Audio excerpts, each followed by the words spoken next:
Hello everyone and welcome to my channel. My name is Mary and here we talk all things houseplants with a bit, with a lot more emphasis in Hoyas.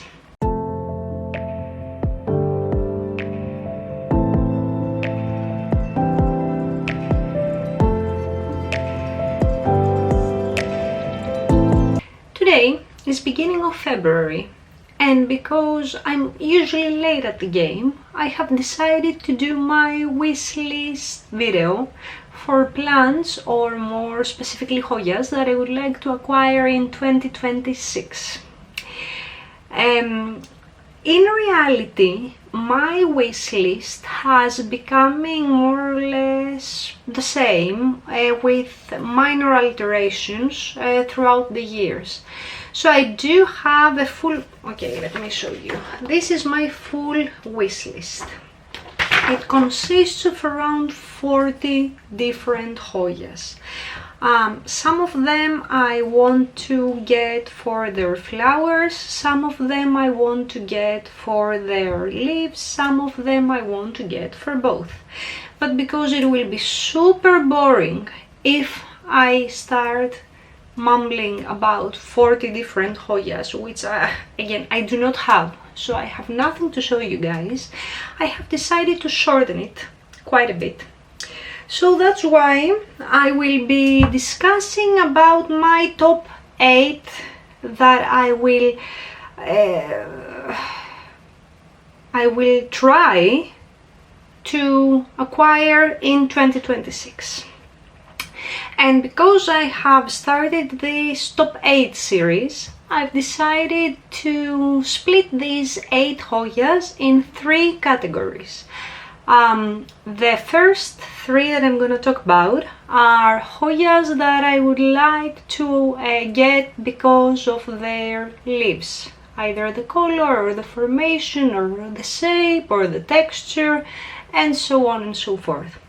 The other 3, I just love their flowers, and the last 2 are the top of the top, and I just love both their leaves and their flowers. So apparently these are the top of the list. Again, I am saying, by the way, this is an evening video, as you can see from the lighting, because I don't have anything to show you. In reality I do have, and this is why I have here right next to me.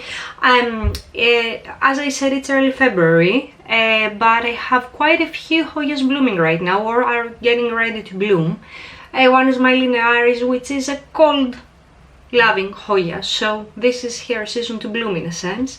The other is my Marillii, who is probably blooming again because she has root mealies, but that's a completely different story. I will go through this on a different video when I will be discussing the bad things that are happening to me. And this is my Lacunosa Black. And right now, you will say that, it's just a Lacunosa. Again, I repeat, I have said it 1,000 times. Up until recently, I could not even keep a Lacunosa alive, let alone have her bloom.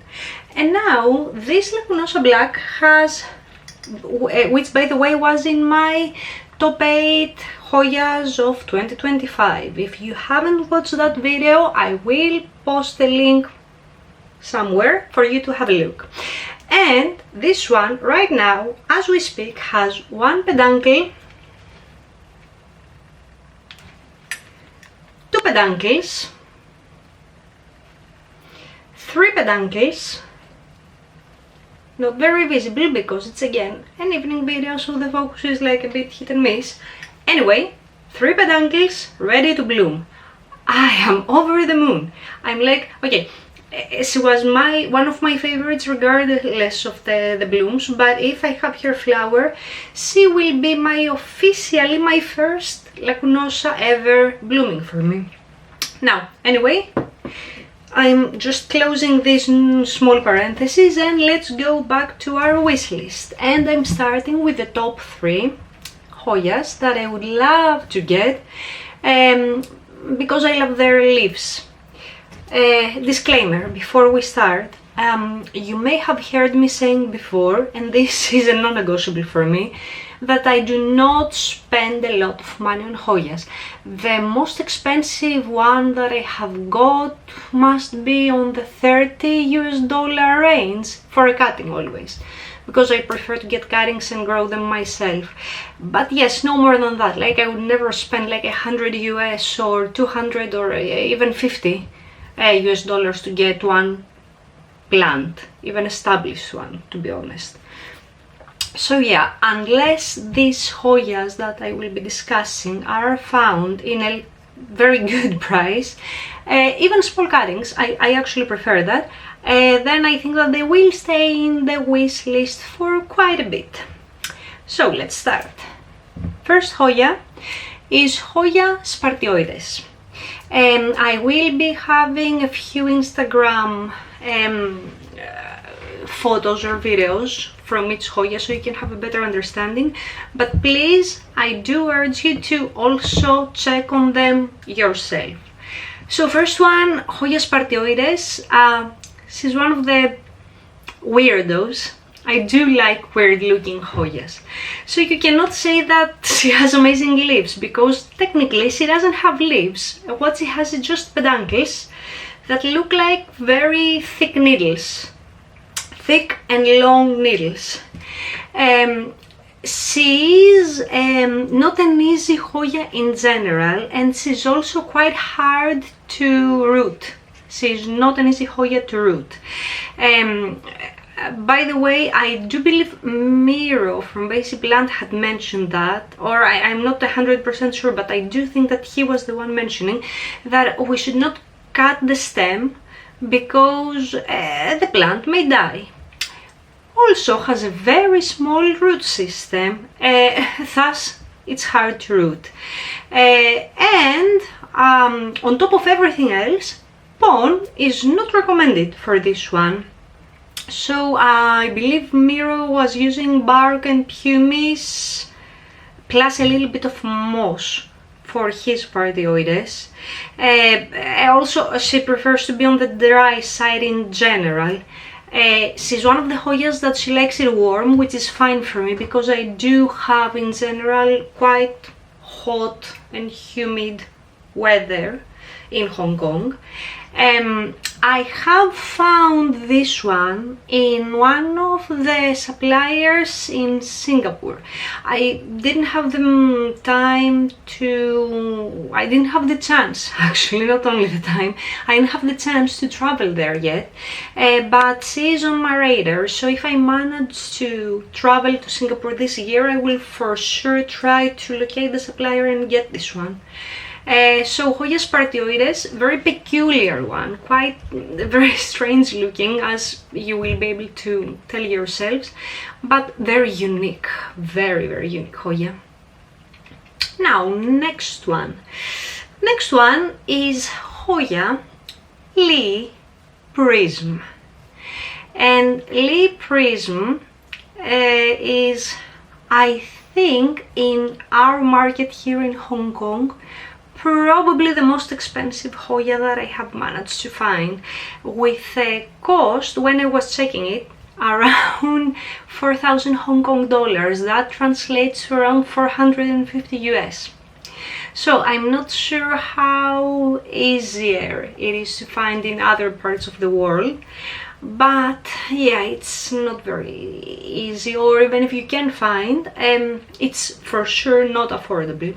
I do have the standard Lee, and this is this one. Actually, this is the Lee Bend. I'm not sure, I think I have mentioned here in one of my previous videos. The Lee Prism is the variegated version, and in reality, I think I have mentioned that before, I cannot recall, but in my mind she's like a smaller leafed Hoya with giving Madara vibes, like Carnosa Madara. For you who are familiar, this is very relevant to how it has hair variegation. She's a lithophyte, so I would consider her as a lithophyte, not a very hard Hoya to grow, to be honest, but she is rare and she is still super expensive. I have started seeing her more and more in Instagram posts, so I guess that you folks in US or maybe in Europe might be able to get her a little bit easier, but here she's still like being sold like it's gold. The third one on the list is Hoya stenophila. Stenophila in Greek, it is a Greek word after all, means thin leaves, thin-leaved Hoya in a sense. So the leaves of these are actually quite thin, as you will be able to tell from the photos. It is, I would say that it reminds me a little bit like Shepherdii. It gives me Shepherdii vibes, but with even smaller and thinner leaves. It's supposed to be quite a difficult Hoya to grow, so not for beginners. I would not recommend. And okay, I have found this one in a relatively okay-ish price. Again in Singapore, not in Hong Kong. So yes, this is again another one in my list. And let's move to Hoyas, 3 of them, that I would love to get because of their flowers. First one is the Hoya lobby, but not the standard one, the black one. Hoya lobby in general is not supposedly a hard Hoya to find. Here in Hong Kong, it's not easy to find in general, or at least not in a very good price. So the black one has extremely dark flowers. I would say, like, if you consider, let me give you an example, if you consider Royal Hawaiian Purple, for example, dark colored flowers, she has almost black. They're even darker than that. So I do not even have another one. Like, there are quite a few variations, like the lobby orange is the most common that most people have. I don't even have this one. I don't have any lobby in my collection, but even if I find one, if it's not the black, I'm not getting it. I'm so determined that I'm really looking to get this one. I love everything black. I love black flowers, I love black leaves, so I think, yeah, that would be one of the best additions in my collection. Now, the next one is also a Hoya that I have found, guess where? Yep, Singapore. So the next one is Hoya paradisea. Hoya paradisea has a little bit, her flowers remind me of campanulata in a sense. Amazing flowers, mainly white. Or I have seen actually, and this is what I'm quite curious to know, because I have seen a few white flowers, which I love white flowers, and I have seen a few pink, with pink hue flowers in paradisea. And I'm not sure if these are 2 different clones of paradisea, or if it has anything to do with the growing conditions, with the lighting, with, I don't know, fertilizing, whatever. So if somebody has the paradisea and can comment on that, guys, please do, because I'm really curious. I would like to have, well, either. I don't mind, to be honest. I'm not really picky in paradisea like I am with lobby. But yeah, it's like I'm really curious actually about that. So paradisea has very nice blooms, quite big and a bit hairy. I have managed to find it in Singapore, as I have mentioned. If I manage to visit this year, I will be getting this one as well. And next one, I don't know how to describe this one. So next one, and I hope I'm not slaughtering the name, is Hoya disipulae. Hoya disipulae has very strange looking flowers. It has also extremely thin leaves. It's one of the thin-leaved Hoyas, so that means it needs a lot of moisture, a lot of humidity in general.